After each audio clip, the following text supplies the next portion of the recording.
انہوں نے اعتراف کیا ہوا. 1200 سے زائد ان کے افراد مرے ہیں. 6 جرنیل مارے گئے ہیں اسرائیل کے اندر ایران کے حملوں میں. 32 موساد کے جو آفیسرز ہیں ان کے آپریٹرز ہیں وہ مارے گئے ہیں. تقریباً 198 سے زائد ایئر فورس کے جو ان کے اہلکار جو ہیں وہ مارے گئے ہیں. اس کے ساتھ ساتھ جو سول اور دیگر جو ان کی ملٹری حکام ہیں ان کی ایک بہت بڑی تعداد ماری گئی ہے. سب سے بڑی بات جو ہے ویز مین جو انسٹیٹیوٹ ہے جس کو تباہ کیا گیا, آپ اندازہ کریں وہاں پر کوئی سائنسدان موجود نہیں تھا. یہ تو وہ انسٹیٹیوٹ تھا جس کا تو گوگل کے اندر بھی انہوں نے اپنا پتہ نہیں دیا ہوا تھا. تو یہ اتنا خفیہ انسٹیٹیوٹ تھا جس میں کام جاری تھا اور انتہائی اہم نوعیت کا کام جاری تھا جو کہ تباہ و برباد ہو چکا ہے, اور اس کے اندر جو لوگ تھے وہ سب مارے جا چکے ہیں. اب اسرائیل جو ہے وہ ان کو چھپا رہا ہے, ان کی کلنگز کو چھپا رہا ہے, ان کی ہلاکتوں کو چھپا رہا, لیکن جو نقصان پہنچا ہے وہ اسرائیل کو غیر معمولی نقصان ہے جس کا آہستہ آہستہ ابھی اسرائیل کی جانب سے اعترافات کرنا شروع کیا گیا ہے.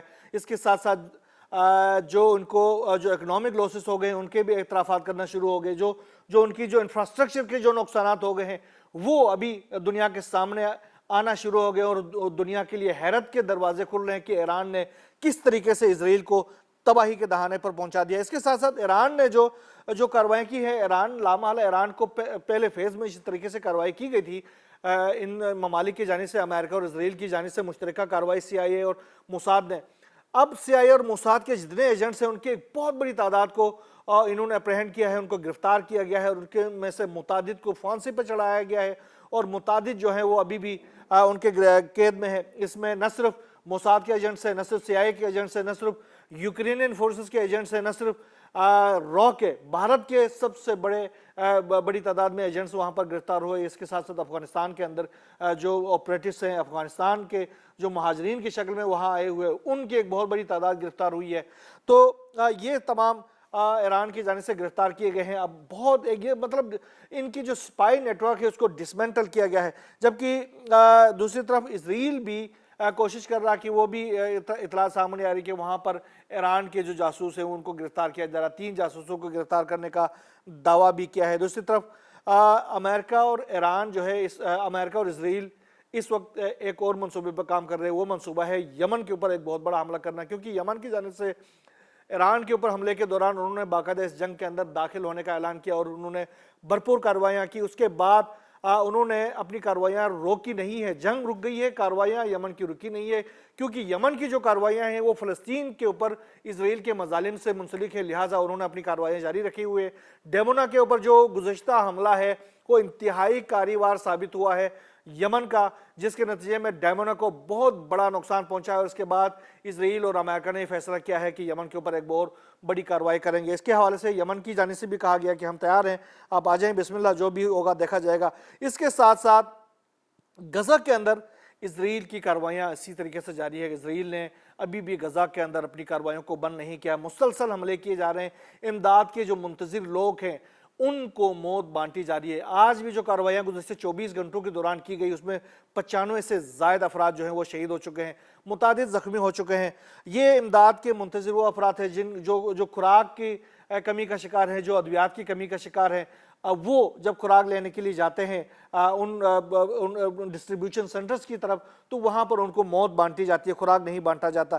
یہ مسئلہ. اس کے ساتھ ساتھ اسرائیل نے جبالیہ سمیت جو مختلف علاقے ہیں ان علاقوں کے شہریوں کو کہا کہ وہ فوری طور پر ان علاقوں کو خالی کر کے چلے جائیں, اور یہ ایک یہ جو کارروائی کا حکم دیا گیا ہے, نکل جانے کا حکم دیا گیا, یہ بھی آنے والے دنوں میں ایک بہت بڑے کارروائی کا احساس دلاتی ہے کہ اسرائیل جو ہے وہ غزہ کے اندر ایک بہت بڑی کارروائی مزید کرنا چاہتا ہے. اس کے ساتھ ساتھ حماس, القدس بریگیڈ, الاقصی بریگیڈ اور پھر جہاد اسلامی وغیرہ کی جانب سے مسلسل اسرائیل کے خلاف کارروائیاں کی جا رہی ہیں. اسرائیل کے جو آپریٹوز ہیں, اسرائیل کی جو فورسز ہیں, ان کے خلاف گاد لگا کر جو کارروائیاں کی جا رہی ہیں اس میں بھی بڑے پیمانے پر نقصانات پہنچ رہے ہیں. گزشتہ تقریباً 1 ہفتے کے دوران 20 سے زائد اسرائیلی فورسز غزہ کے اندر ہلاک ہو چکے ہیں, جبکہ اسرائیل ابھی تک اپنے کسی بھی یرغمالی کو حماس سے رہا کرانے میں ناکام ہو گیا ہے.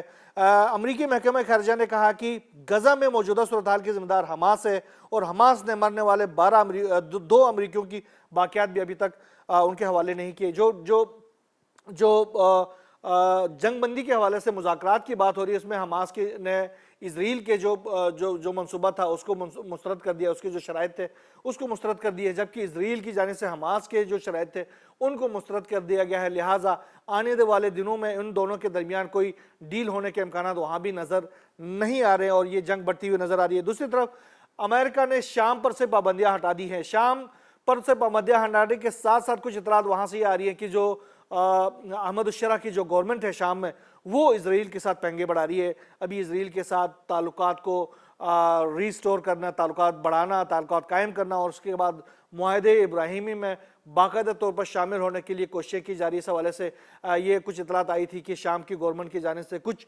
شرائط جو ہیں وہ اسرائیل کو پیش کی گئے تھے کہ ان شرائط کو اگر آپ مانیں گے تو ہم آپ سے معاہدے ابراہیمی کرنے کے لیے تیار ہیں، جس میں گولان کے جو ہائٹس ہے اس میں سے نکل جانا، شام کی جو گورنمنٹ ہے، احمد الشرع کی گورنمنٹ ہے، اس کو ایکسیپٹ کرنا اور اس طرح کے متعدد کچھ جو ہے وہ شرائط انہوں نے عائد کیے تھے۔